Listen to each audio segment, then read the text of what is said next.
deep in my soul.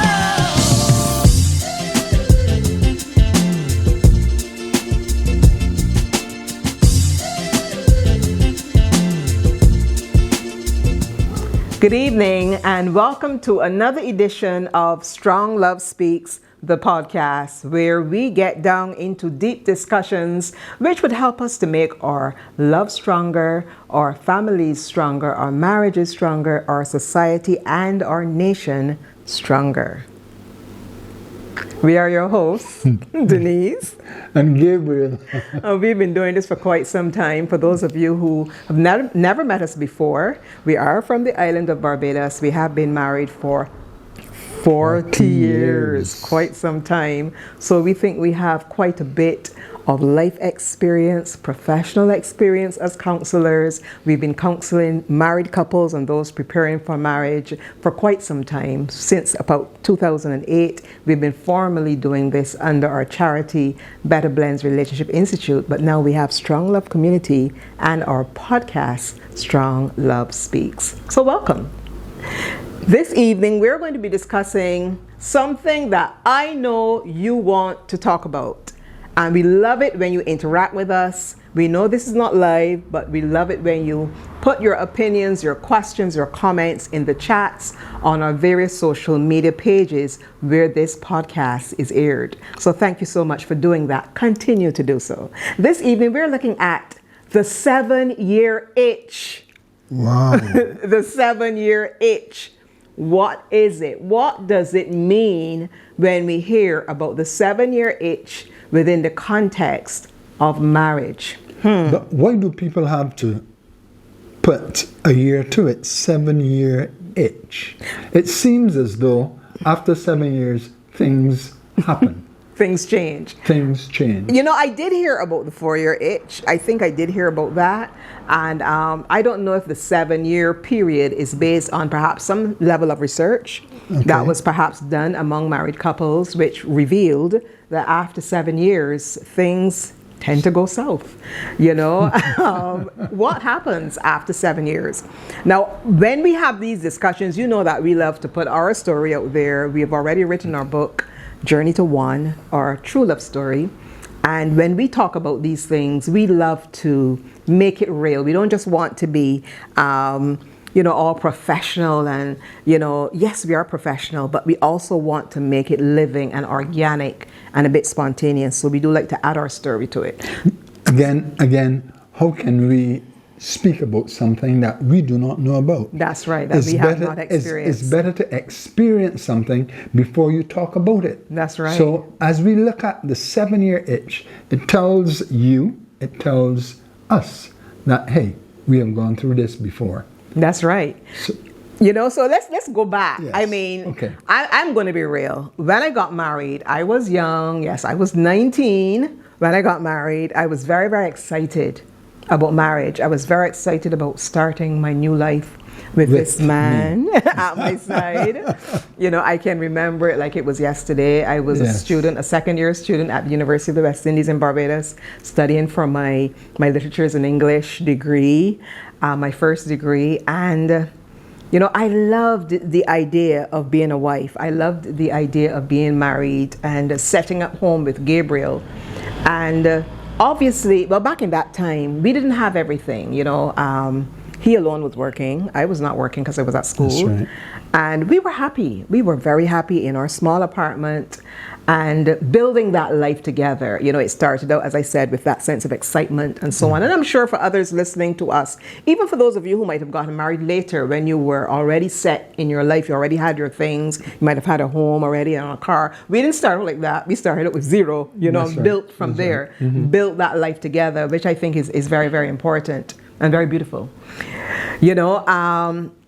But like any other couple out there, we went through our period. I can't say it was 7 years, but certainly we went through our period of perhaps feeling like, what have I gotten myself into? Or not questioning why you got married or questioning even your marriage, not necessarily, that's not what I'm talking about, but kind of feeling like, blah, this is what it is, you go through that sense of perhaps feeling bored. And that's what the 7-year itch is about. It is really going through a period where you feel that the marriage isn't living up to all that it was cracked up to be? No, I was just about to say, the thing about it is that you never thought that you would reach there when you get married. That's right. Because all you think about is each other. That's right. And wanting to be with each other, wanting to have that feel that you always hear about. You know, here he is on the white horse, and there she is just waiting for him to come and snatch her up and take her into,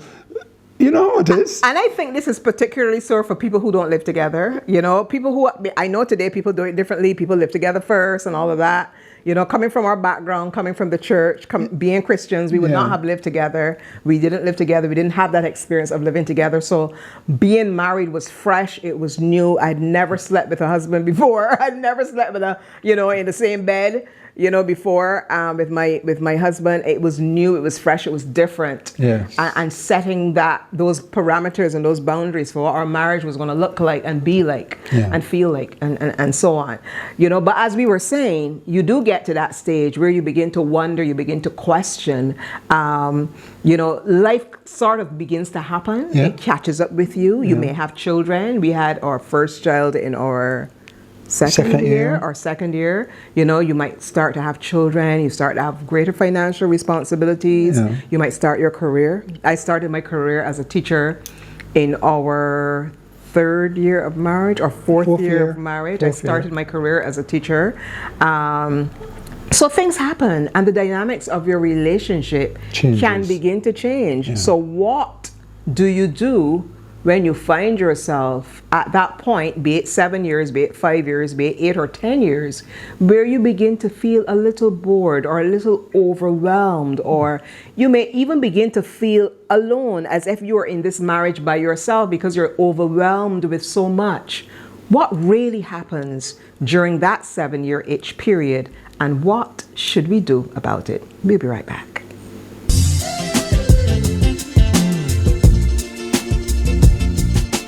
And we are back. Yes. This is Strong Love Speaks, the podcast.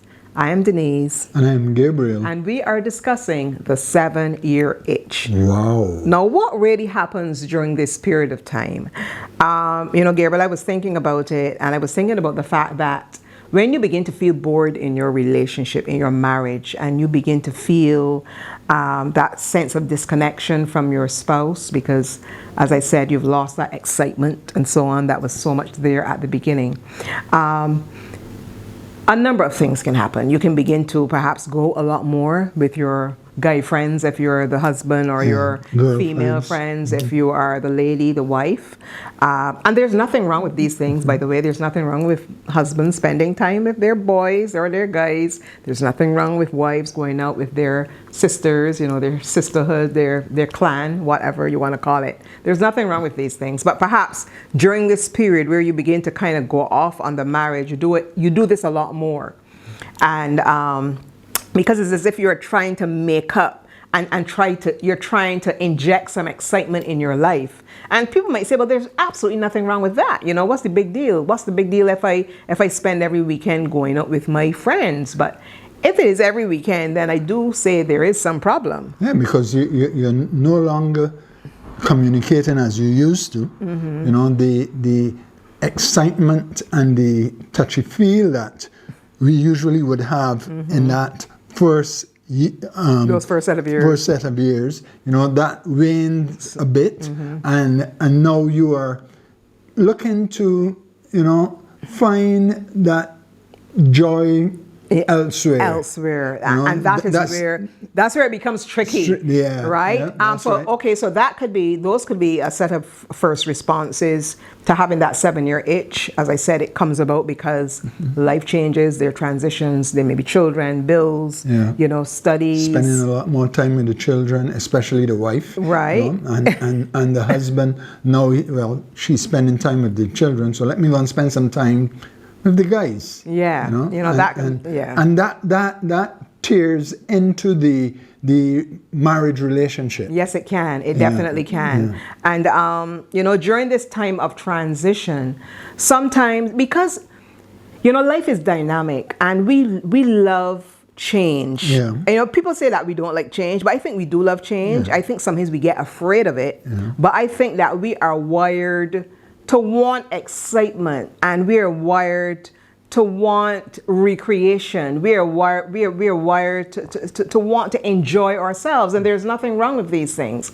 And sometimes we may feel as if every memory or every main thought that we have attached to our marriage isn't one of enjoyment. Because if you're struggling to make ends meet, you're struggling to pay bills, your kids are ill, or you have to take them to the doctor regularly, you are struggling at work, maybe you want a promotion and you're not getting it, or you're looking for a better paying job, or you're in the midst of studies so that you can have other career options.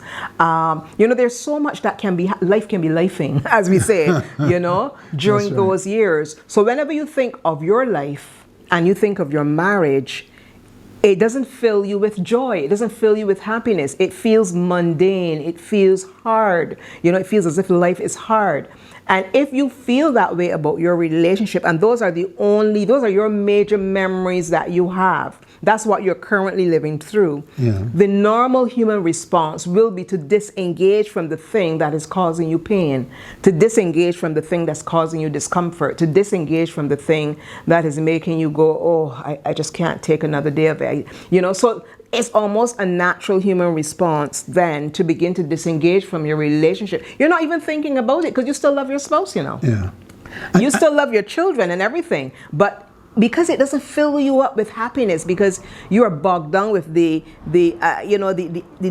ordinariness of life, you know, you begin to disengage and you begin to look elsewhere for the sense of happiness and the sense of recreation and all the excitement that you perhaps long for. And you gloss over things like we used to be so cuddly, and now every little thing we are snapping at. Yes. You know, the quarrels now start. They escalate. You know, they escalate. Yeah, that's right. Because as a result of that disengagement, because you've disengaged, and the communication, as you said, is not as it used to be. You'll find out that the slightest thing sets you off. Yes. The slightest thing sets you off. The things that perhaps would not have triggered you before are triggering you now. Yes. You know, and you're having quarrels a lot more regularly. You're shouting at each other. You're not listening to each other. You're perhaps sleeping on opposite sides of the bed. You may only be coming together to have sex because it's like a normal human body function, but it's not that you are like you were before. Yeah, you're not pursuing each other with that romantic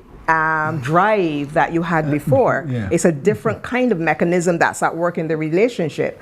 And this can really be damning to a marriage if it is not realized, if you don't realize that this is what is happening, so that you can address it. Because the thing about the 7-year itch is that you need to know that these things are going to happen. Sometimes, and from talking to younger people or hearing what younger people think, I recognize that a lot of younger people think that marriage is this idyllic space where everything just happens almost perfectly. And sometimes we can be seduced by what we see on TV or what we watch on videos and, you know, rom-coms and that kind of thing. Or if we read a lot of romance novels, people still do read quite a lot of them.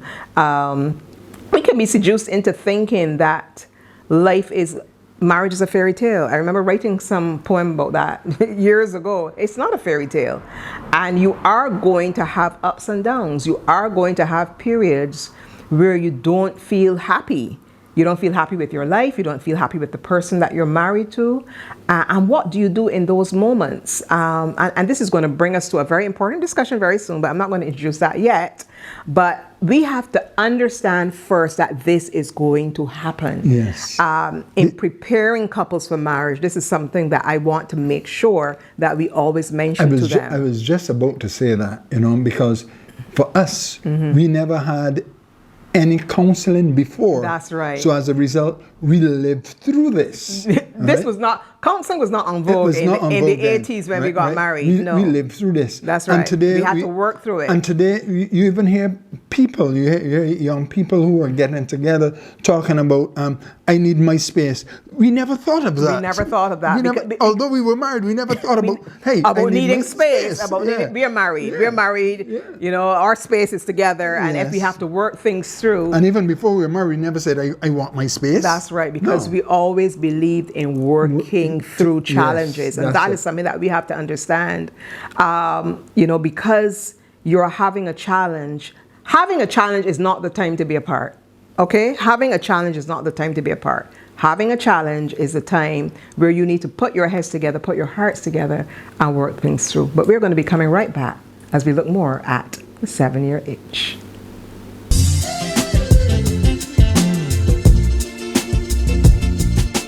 And we're back. We are discussing the 7-year itch. Yes. We've looked at the reality of it. We've sought to define what happens, it is, the fact that it does happen. It is something that we need to be prepared for so that we know how to handle it. You know, only today online, I came across something, and I love to be current. I love to interface with a lot of the things that we see out there on social media. I often respond, even if I don't know the person that posted it.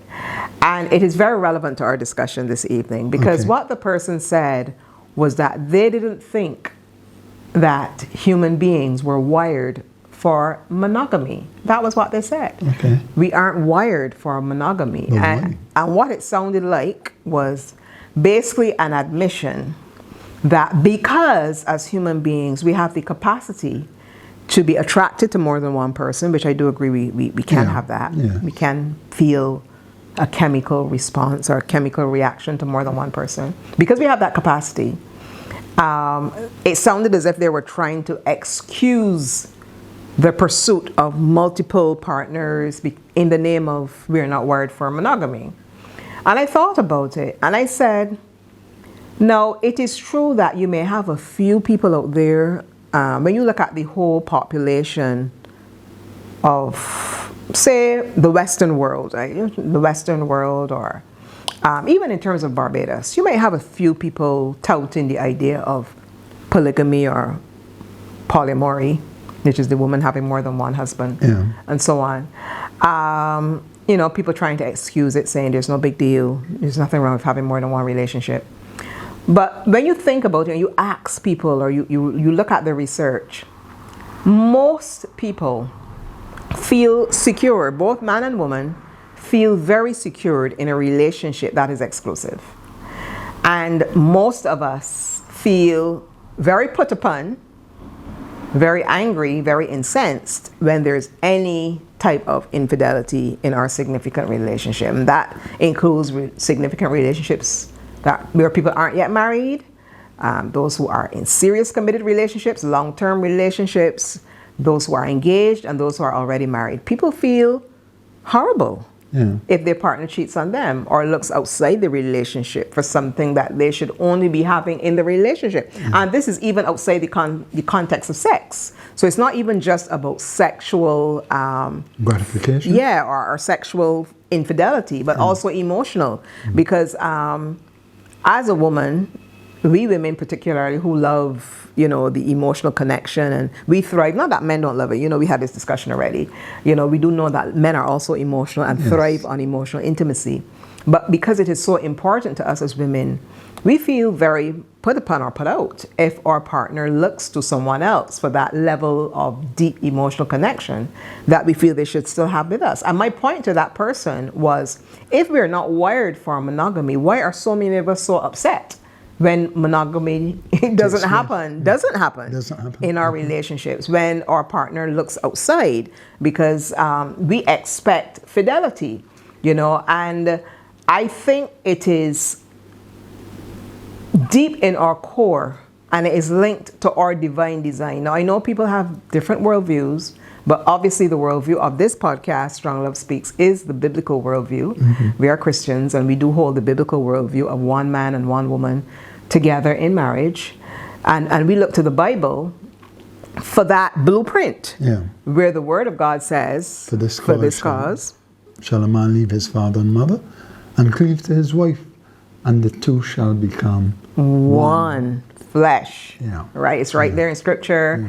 And we know It shows this is God's blueprint. This Yes. is what God wants. And that's how the world started. That's it right. only started with two people. one man, One man, one woman. Yeah. And when we look at the fact that yes, after that blueprint was established, we had, a whole set of Multiple things took place. deviations and distortions of that blueprint. Yeah. Yes, there is polygamy mentioned in the Old Testament because polygamy was a practice in the Far East, so it would obviously be picked up in biblical stories. People did have more than one wife, but that does not mean that that was what God intended. Yeah. Life became imperfect. After the fall of man in the Garden of Eden, life became imperfect. People obviously began to practice things that were not ideal. Yeah. There was murder, there was murder.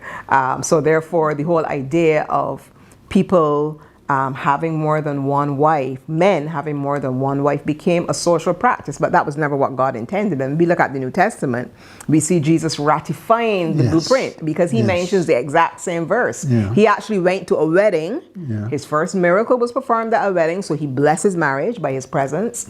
And he also said the same verse. He spoke the same verse. For this cause shall a man leave his father, mother, and cleave to his wife, and the two shall be one. So the idea of marital oneness between one man and one woman is something that was ratified by Jesus.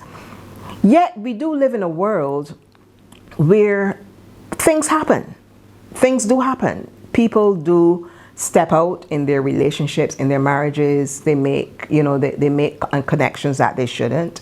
And why are we having this discussion within the context of our discussion tonight of the 7-year itch? Because obviously, if you're having the 7-year itch, where you're feeling a sense of boredom, you're feeling that disconnection from your spouse, Things are going to happen. because life is happening, things could happen. And if you allow them to continue, you will find yourself doing it. That's right. You'll find yourself connecting with someone that you shouldn't. You'll find yourself in a deep emotional connection with someone that you shouldn't have that connection with. You could find yourself in a deep sexual connection with someone that you shouldn't have that connection with. So these things can happen as a consequence of the 7-year itch. You can begin to look outside your marriage for that excitement that you feel is lacking in your life. And let me say this, especially to the men, there are women out there knowing that you're married, and when that starts to take place with the 7-year itch, or whatever year it is, they're going to pursue you. That's right. Because they will be able to see, hey, something is happening with this man, so let me go for him. That's right. I mean, it could happen with women as well. And I don't think that, well, this is just me. I don't think that the thought process is necessarily as clear as Gabriel just enunciated. I don't think that they could.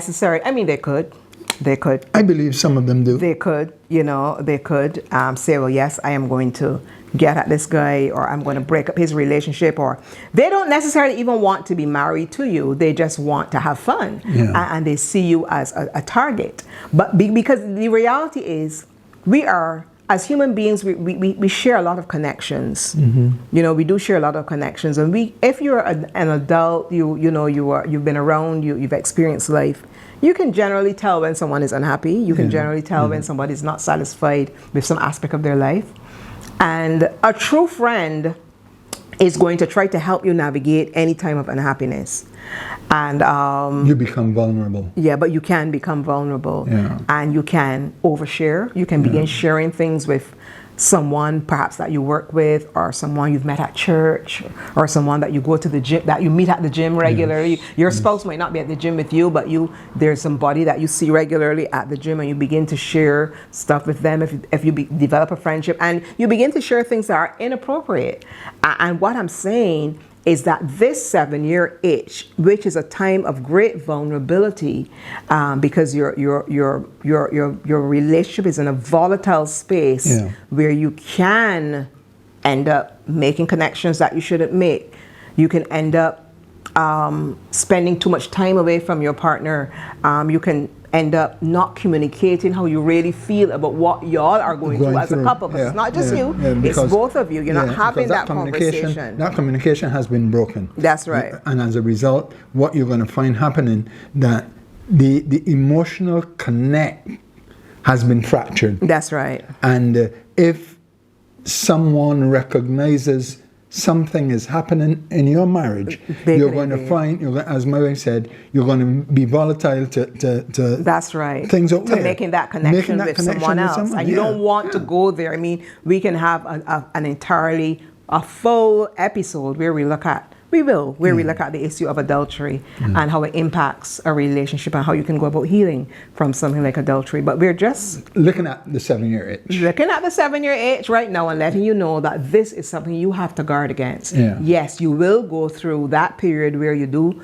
feel a bit of disconnection from your spouse. It is a natural cyclical happening, I think, with respect to relationships and the changes and transitions of life. You won't always feel on top of the world, but our commitment and our love should not be based on how we feel. Yeah. And when we begin to look at the strategies to combat falling apart during that 7-year itch, which is what we're going to look at next, then we're going to give you some advice along those lines about what love and commitment must look like in spite of that itch. We'll be right back.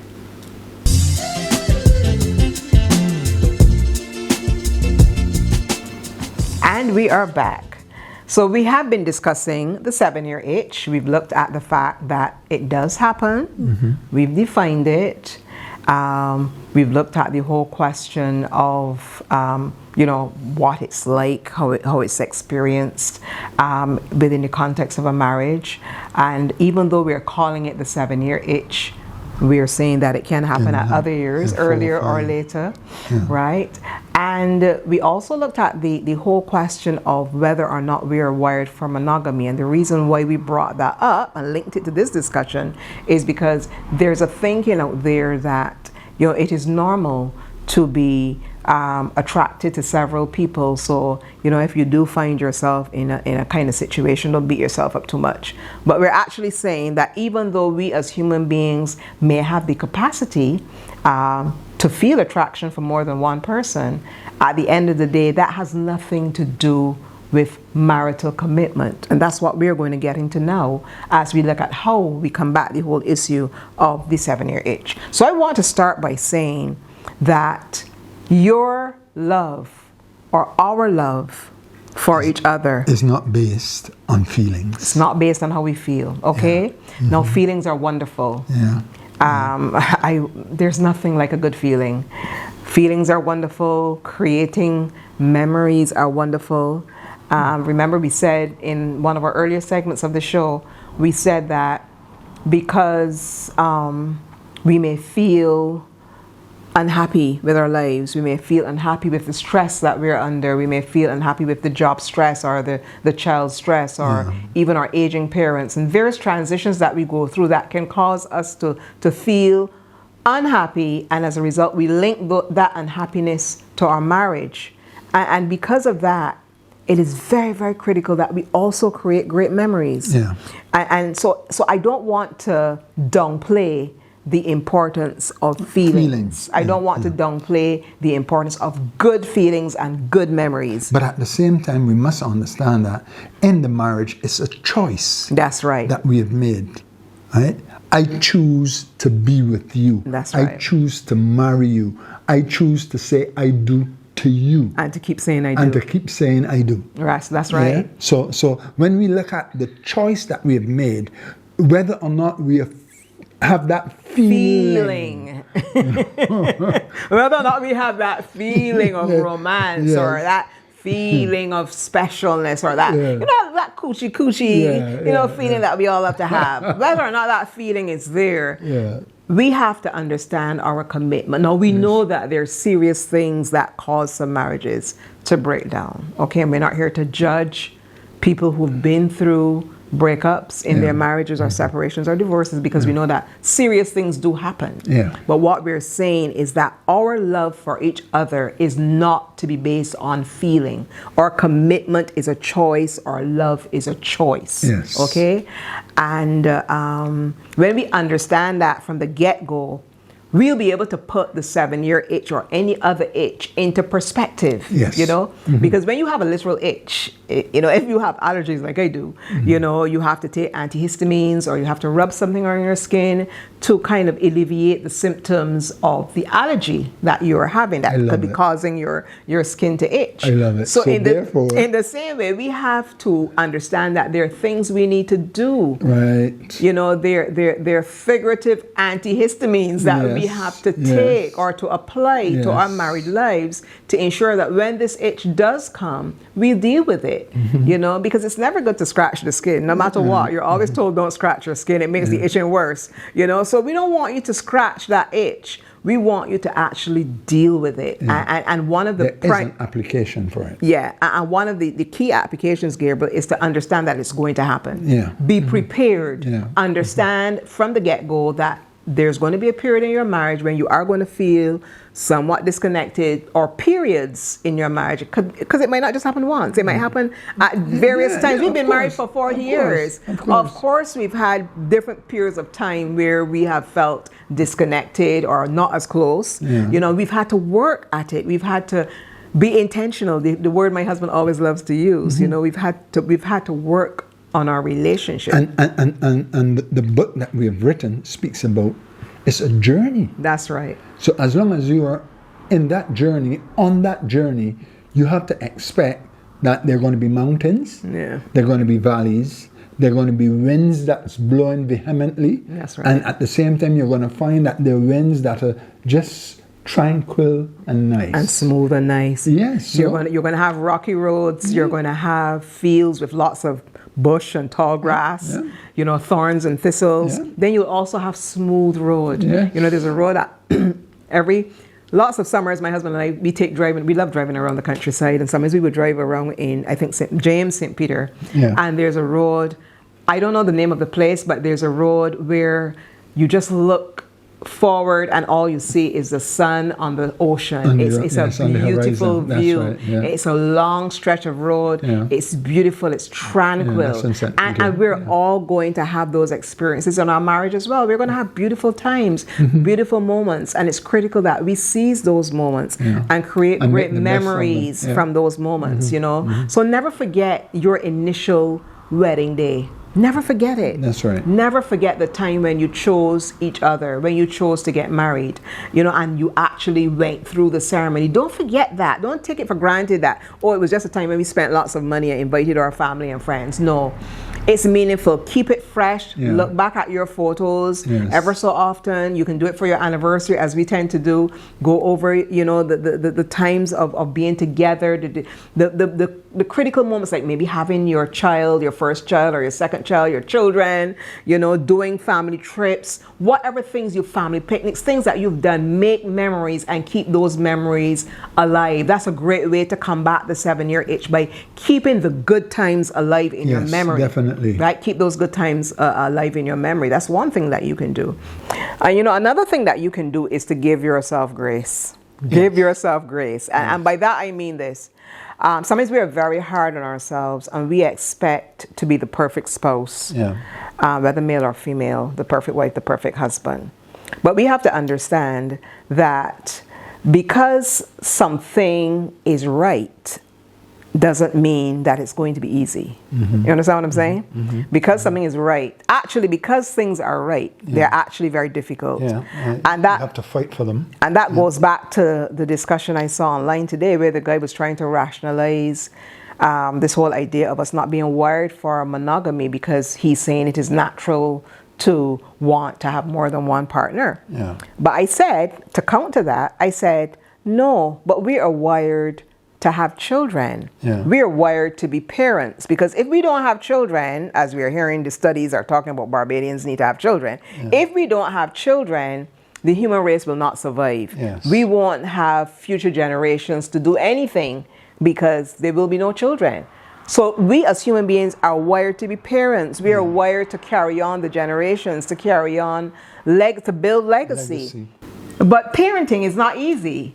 It is actually one of the most difficult things we'll ever have to do as adults, as human beings, tasked with carrying on the future, as I said just now.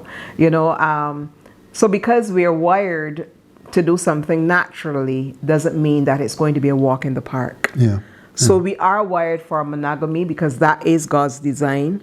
But because we're living in a fallen world, an imperfect world, because there's sin, it is not a walk in the park. Yeah. So we have to make up in our minds, as we said earlier, not to base our relationship or our commitment on how we feel, but on the power of our commitment to each other, because we've made a decision, because love is a choice. The feelings are great, the feelings are wonderful, but love is a choice. Yeah?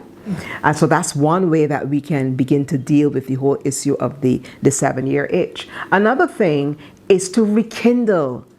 We say this all the time. We preach the gospel of rekindling.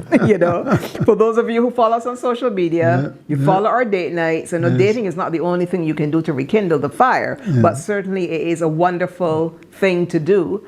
And it is a wonderful pathway for strengthening your relationship. Because we shouldn't be living as roommates. We said that in a previous podcast. We have a marriage, we have a romantic relationship, an exclusive romantic relationship. It should feel like that. It should look like that. So what does that mean for you, Gabriel? When it comes to roommates, I do not understand how people do this. Right? You're married and yet still you're roommates. I mean, it goes far away from what God's design and plan is all about. That's right. Right? The mere fact that you've come together as one, oneness speaks of being together. Yeah. And if you're roommates, which means that you're not together. That's right. Right? Something has disturbed that connection. That has disturbed that being together. That intimacy. That intimacy. And what it does, it creates the avenue for something else to replace it. That's right. And that's what we're saying we shouldn't allow. So in terms of strengthening our relationships now to deal with this 7-year itch, which we said we have to be prepared for because it's going to happen. It's going to happen at some point. We have to not be too hard on ourselves, as we said just now, but purpose to be intentional. And one way of being intentional in our relationship is to rekindle our marriages. Deliberately all the time. Don't wait for something bad to happen. Don't let the flame go Don't let down. it die. Don't let it die. Right, Keep the marriage flame going. Yeah. Keep going out. Stoke it with wood. Oh dear. I won't go there. There was a time in our relationship when our children were small. We didn't get the chance to date as often as we do now. So we've been through the various stages. We've been at home with our children. We've had the stages where they were with us all the time. Yes. There are times we left them with my mom to look after, we may have gone to do something. We did a couples group. That was like our date back then.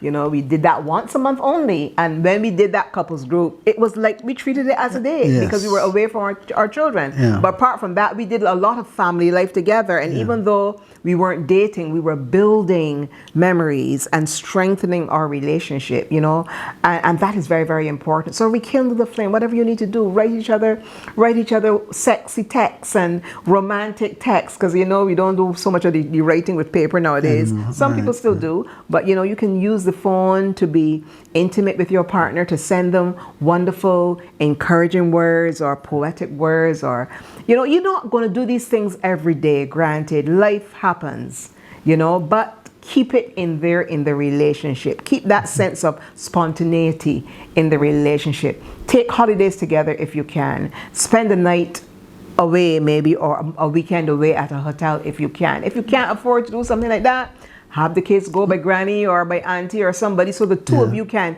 create a wonderful romantic oasis at home, in your own home.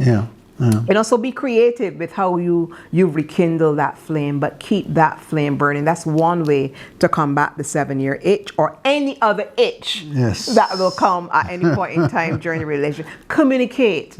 Communication is very critical. important. You need to let each other know how you feel about what you're going through. If you feel bored, if you feel that the relationship is lacking excitement, talk to your partner about it. Now, my husband Gabriel, I have this habit, my husband, Gabriel can attest to the fact that I am always telling him, up to this day, I will let him know, but Gabriel, no, I need this or I need that from you. That's right. I tell you, don't I? That's right. You do. Yeah? And he tells me stuff as well. He tells me stuff as well, so that's good. We do it both ways. Yeah, it's good to reciprocate, and especially when it comes to letting that relationship be cemented in quality stuff together. You must be able to talk. And as my wife said earlier, you have to be intentional about it. You have to be deliberate in what you're doing, and what that will do, it is going to push away all the things that are around there that need moving. That's right. Don't just expect your marriage to happen on automatic pilot and to be a beautiful thing. You have to work it. My husband and I, we both started back the gym. Yes. We're on a health journey. I'm trying to lose weight. He's trying to get more buff. Yeah. And we have to plan what we do. We have to be deliberate. We can't just expect the weight to fall off or the muscles to build without being deliberate. So if you want anything in life to happen, you've got to set about doing it the right way.